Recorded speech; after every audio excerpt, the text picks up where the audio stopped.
So that's part of what I'm doing. It's like showing nobody dies for a lie. Yeah. Well, the resurrection is the one that is the most difficult for people to swallow. Yes. That's the one that requires the most faith. The most faith and the most belief. Yeah, resurrection. Yeah. Who gets back up 3 days later after he gets murdered in public? Who gets back up under his own power? Buddha didn't do that. Right. You know. So. You believe that was a real event? Yeah, I do. Yeah. What brought you to that belief? Is this something that you've always had, or is it something you studied it and you've come to this conclusion because of the historical accounts? And that was a crazy movie because it was a great movie, but it seemed like there was resistance to that movie. Oh yeah, no, there was, which I thought was very strange. There was like Hollywood resistance to that movie. Like people didn't like that you were making it. It seemed like there was a lot of opposition to it, and I don't know. I think if you ever hit on that subject matter, you're gonna get people going, because of course it's big subject matter, and it's like and my contention is, when I was making it, it was like, you're making this film, and the idea was that we're all responsible for this, that his sacrifice was for all mankind, and that for all our ills and all the things in our fallen nature, it was a redemption. So, and I believe that, I actually am. I was born into a Catholic family. I'm very Christian in my beliefs, So I do actually believe this stuff to the full. So depicting that was an honor, but it was also, you got the daylights beat out of you for it. Yeah, because there's resistance, first of all, from secular Hollywood, where for whatever reason, Christianity is the one religion that you're allowed to disparage. Yeah. Christianity is the one religion where people, all these progressive, open-minded, leftist people, they'll embrace all these different religions until it comes to Christianity. And for whatever reason, that represents like white male, whatever it represents, colonialism, whatever it represents, it's negative. Yeah, sure, it's gotten a bad rap. And people do feel free to beat up on it. Mm-hmm. Even I do when I see it's like, when it's not fair, or when I think it's off. Right. Like, when they appoint some cardinal in some diocese and he's been covering up for like people who are child molesters. Yes. Or, like Theodore McCarrick or Cardinal Wuerl or those kind of guys. I mean. Or the Pope. Yes, absolutely. I'm Benedict. Not Benny. Well, he was covering up, but so is the guy now. Is he really? Well, yeah. It's not great. I thought he was like the more progressive Pope. Oh, he's very progressive, yes. But he's covering up for stuff as well. Well, they all are. I mean, it's a dark institution in a lot of ways because it's history. Mm-hmm. Well, the institution, it was instituted by Christ, but that doesn't mean that it can't be flawed. And there's a school of thought that says it isn't what it purports to be anymore. It's moved away from what it was intended to be and what it is. Almost, there's a guy called Bishop Vigano who says it's a counterfeit parallel church, and it's running an entirely different religion, to the point where now, I mean we got a pope that brought a South American idol into the church to worship. Really? He did. The Pachamama. He bought the South American, and he got. I don't know what that is. It's kind of like a South American god, Pachamama. Why would he do that? Good question. But he did. Did he have an explanation for why he did it? Yeah, it's kind of a weasel-worded thing of like, all religions are just as good as one another. But, if that's his contention... He shouldn't be the Pope. No. Well, Pope Francis is coming under fire for bringing so-called pagan idols into the Vatican. It all began on the opening ceremonies in the Vatican gardens, where they had a female shaman, and they brought in 2 of these statues, and they had everyone bowing down to them while the Pope sat on the side. And the media all over the world and Catholics everywhere who watched the opening ceremony thought, this is very odd. It looks like idolatry. It looks like a golden calf situation. Sono un cammino per arrivare a Dio. Because every religion is a way to arrive at God. Dirò una comparazione, sono come diverse lingue, diversi idiomi per arrivare lì. Sort of a comparison, an example would be they're sort of like different languages in order to arrive at God. Ma Dio è Dio per tutti. But God is God for all. E come Dio è Dio per tutti, noi siamo tutti figli di Dio. And if God is God for all, then we're all sons and daughters of God.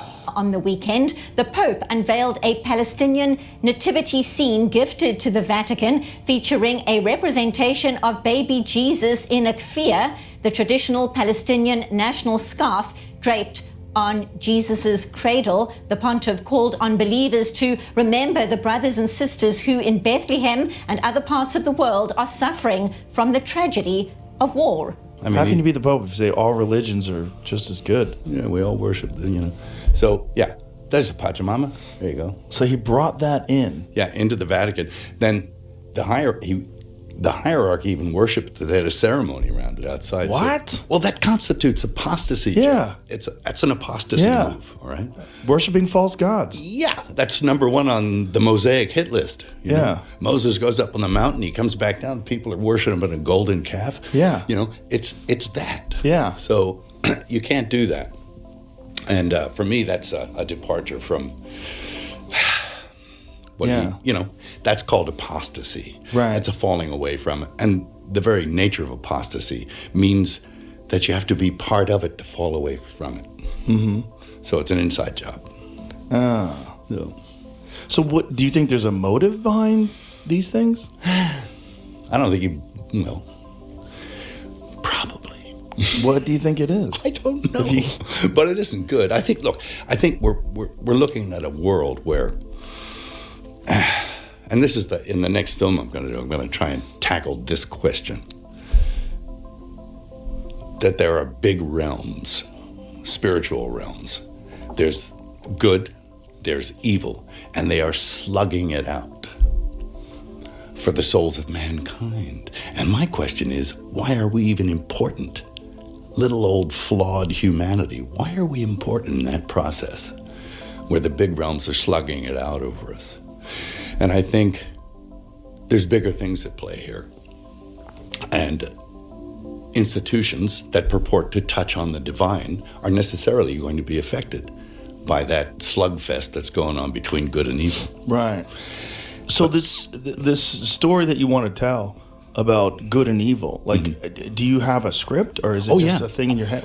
What is it? Yeah, it's the resurrection story, but it's not linear, because you can't really. It's hard to understand, so it's got to be put in a framework where you answer a few other questions as well. And you have to juxtapose the event itself against everything else so that it makes some kind of sense in a bigger picture. So are you doing this with historians as well? Are you trying to make it? Yeah, historical stuff. Well, I regard the Gospels as history. It's verifiable history. Some people say, it's a fairy tale. He never existed, but he did. And there are other accounts, verifiable historical accounts outside the biblical ones that also bear this up, that yes, he did exist. And the other aspect of that is that all the evangelists, the apostles who went out there, every single one of those guys died rather than deny their belief. And nobody dies for a lie. Nobody. Right. So that's part of what I'm doing. Well, the resurrection is the one that is the most difficult for people to swallow. Yes. That's the one that requires the most faith. The most faith and the most belief, resurrection. Yeah. Who gets back up 3 days later after he gets murdered in public? Who gets back up under his own power? Buddha didn't do that. Right. So. You believe that was a real event? Yeah, I do. Yeah. What brought you to that belief? Is this something that you've always had, or is it something you studied it and you've come to this conclusion because of the historical accounts. And So as a child, you learn these things and you accept them on faith. And I still have that faith, but as I got older, I came to it through intellect and through reading and putting things together in accounts, and then occurrences like in my own life. I mean, just recently they verified the Shroud of Turin. Have you seen that? I've been reading about it, and I know that there's some contention, there's some discussion and debate about it, but they used to think that it was only a couple hundred years old. Yeah. And now they've changed that. Yeah, they said no, it's back then. They also don't understand how it was made, which to me is very fascinating, because it's not paint. It's not, they don't know what caused the image itself and how that technology would have even been available. It wasn't, no. A couple thousand years ago. An intense light, I mean, atomic, to leave almost like a photographic imprint on a piece of cloth. Yeah. And it's wild. Pull that up. Pull the Shroud of Turin up. Oh, yeah. It's wild to look at because yeah. it's so interesting. Oh, yeah. And you can see it, that it depicts a first century Hebrew male, because the hairstyle was from the first century, and a Hebrew hairstyle, that he was about 6 feet tall, that he was completely scourged all over his body. He was crucified, scourged, beaten, Yeah. the wounds on the thorns, the hands, the feet, and the scourging. And the hairstyle was from the first century. And the pollens that they found in the cloth were from that region. Yeah. Also, the weave was a first century weave that was typical. And another guy, an archaeologist who I knew, who actually translated the Passion into Aramaic, told me that if you look close, you can see the image of a Tiberius coin marks on the eyes. Now, I don't know if that's real or not. I've never actually checked that, but that there's images of Tiberius on the coin. Because they would put the coins over the eyes? Yeah. So that would date it. But they have now verified that it does actually go back to that time period. For a while, they were testing pieces that had been repaired in the 13th century or, Right. you know. Well, it's such a crazy thing to even try to verify. Like, what are you saying? You're saying that this is really the shroud that Jesus was covered in? So you're saying Jesus historically absolutely did exist, and we think that this is the shroud that covered him. That alone, people, incredulity, people's immediately their hackles raise, like, wait a minute, and they just instead of like looking at it objectively, they almost always want to look at it from a point of view of disproving it immediately, dismissing it immediately. But that's that's science, isn't it? You have to sort of you play the devil's advocate, and that's okay. Go for it, So it says, study published in the journal Heritage, the authors conducted dating work on a sample from the shroud, coming to the conclusion that it may be a 2,000-year-old relic. The shroud, which has long been the subject of intense scrutiny, features a faint image of a man some believe is the body of Jesus miraculously imprinted onto the cloth. While the latest study does not discuss the question of whether or not the artifact was indeed Jesus' burial shroud, specifically, the authors did find its age is roughly consistent with his time. Oh. Yeah. There's for and against. There's always been. Yeah, always. But it's just... But the image is like... it's pretty crazy. Yeah. Whatever it is pretty crazy. And the fact that they don't know how they made it is also pretty crazy. Yeah. It's not a painting. Nope. They're not exactly sure how it even came about. Yeah. It had to have been some kind of intense light. Well, the thought was that even trying to replicate something like that today would be incredibly difficult to do. Sure. It's like an X-ray vision. Yeah. It's like an X-ray. That's what you really see it in the negative only. Right. Right. It's like a negative. Yeah. Yeah. Hey, I buy it. So you have to think about the other side. You have to think about what comes next. Is there a next? Yes, there is. I believe there is.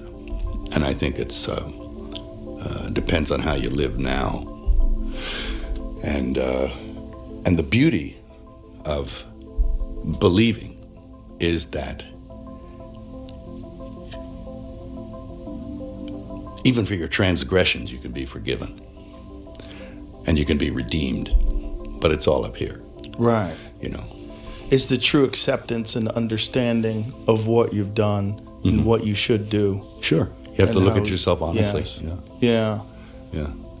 Absolutely honestly. You have to be able to accuse yourself and understand that it's a great deal of mercy involved in the fact that I believe that God sent his son down to tell us, okay, I'm going to ransom you people from your fallen nature, and I'll give you a roadmap on how to do it.